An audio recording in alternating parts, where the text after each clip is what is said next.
you take them to their evaluation area and you let them explore it. And you saw the evaluator just kind of sitting there very quietly, allowing the dogs to explore. And that's what we do. This is a huge problem with behavior evaluators, by the way, and anybody else, you know, their assistants and all that, is you want to interact right away. You want to go, hi, you're so cute, I just love you. You know, but what we want to do is get the dog relaxed, and the way to do that is to be there for them. If they want to come and touch and be, you know, played with, that's fine. You can touch them and everything, but to not force yourself on them, to allow them to come to you. I think it's really important. And if they're so nervous that they can't be stressed, and you've got to put them back in the run, then that's really good information for you. So this dog responds to stress in a, you know,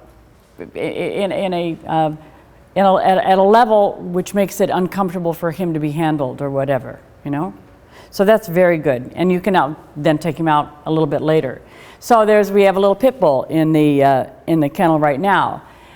She may be deaf because she's very white, but we're trying to do an evaluation. And this morning I went and sat next to the cage, next to the run. She growls, barks, otherwise acts nasty when you go by. It's because she's scared, because she runs away. And I don't think that I'm going to be able to get to her until maybe Saturday morning. And I'll be able maybe to actually take her out then, because she's so stressed. It does not bode well for her, by the way. But, you know, what can you say? Sometimes it is very difficult to read a dog. Happy, depressed, angry, pensive, excited, and suicidal.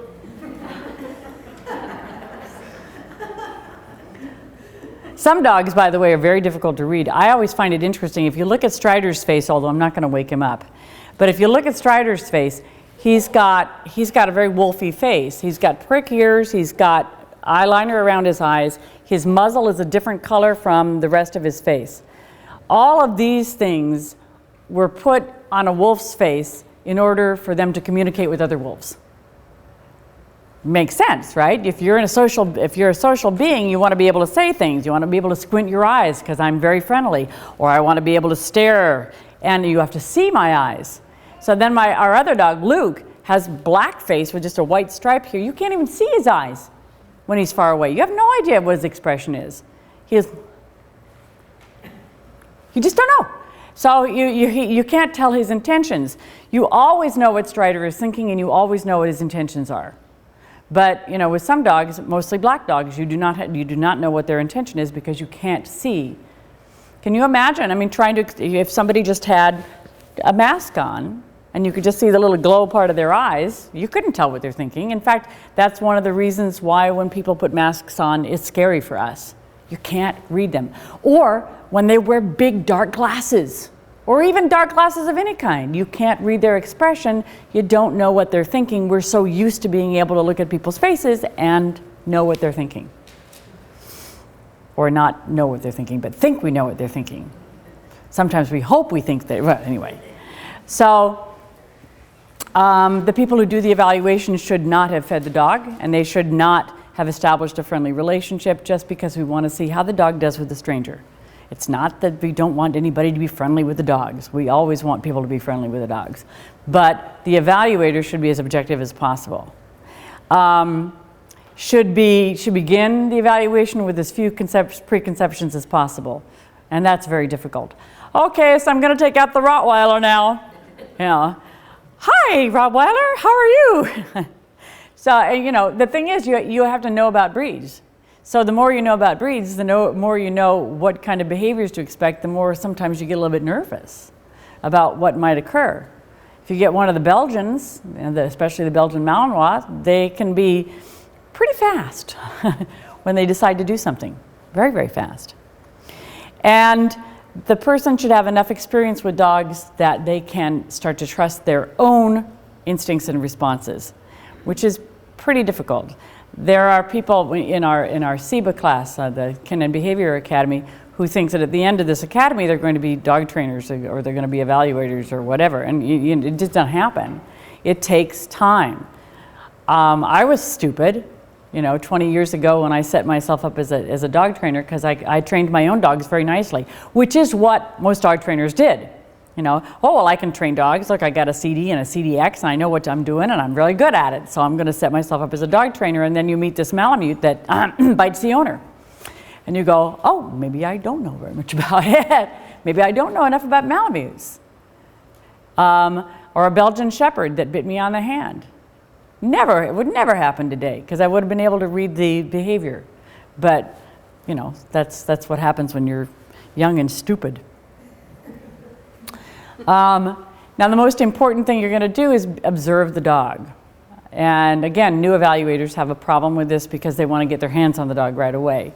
It takes me a long time to get my hands on the dog because I want to watch what's going on. I want to find out if the dog wants to be with me. Isn't it much nicer? Don't you think a person is much more friendly if they walk right up to you and go, oh, hi, how are you? Nice to see you. Isn't that much nicer than a person who stands like this and waits for, you know, kind of backs up a little bit? You know, that could be shy, or it could be a little bit cold. Who knows? So you want the dog to come to you. Be a golden retriever. Come to you. So if a dog actually comes up to you and wants to get petted, oh my goodness, that dog has just, you know, gotten an A+. That's a wonderful, wonderful behavior that you see. Some dogs will do that. Some dogs kind of go a little over the top with that. And they get up on your lap, and then they put their face up in your face, and they start either licking your muzzle or maybe giving you a little punch in the muzzle. And that's just a little bit overconfident. We don't exactly want that. We want them to come up and give you this kind of, oh, hi, look, and want to get petted. Some of them don't want to come up at all. And if they're aloof, if they have been in the room for a while and they are not paying any attention to you, even maybe if you called them a little bit, then there's a big red flag, because that dog doesn't need you. And if a dog doesn't need you, then they're more likely to bite you. Does that make sense? If a dog doesn't need you, doesn't want to be with you, then that dog will have more of a potential to bite you, even though he doesn't necessarily want to bite. And one of my bites was a dog that was behaving in precisely that way, and I had to get his leash. And as I went to get his leash, he bit my hand. And he didn't care that he bit my hand. As soon as he bit my hand, he went back to peeing. He just didn't care. I did. It hurt, but he didn't care at all. So, you know, you're going to be looking at all these different behaviors. And those things, in that first 5 minutes, you can tell so much about a dog that you couldn't tell if you'd immediately gone over and said, oh, I just love you, you're so cute, I think you're wonderful. You can tell all that stuff. There's a dog that's mugging, you know. It says you won't find a better breed if it's affection you're looking for. Then you want to look for mental and physical sensitivity. At least that's what we do in our test, where you actually kind of run your hand down the dog's body and see whether or not you get a ripple effect. If the dog is really sensitive mentally and physically, they'll do this. If a dog isn't, then they won't. It's a little tiny test, but it's a really nice one. There is some evidence to show that dogs that are lighter built and have only one coat or just a fairly, you know, light double coat are more sensitive and more reactive than dogs that have double coats or are heavier and, you know, just a little bit more phlegmatic. And this has been borne out in my consultations. A lot of these dogs, like, think of Vizslas or Weimaraners. Highly sensitive dogs. They have one coat, and they are normally fairly lightly built. Or think of some sighthounds. Even though they might have a long coat, it's usually a single coat.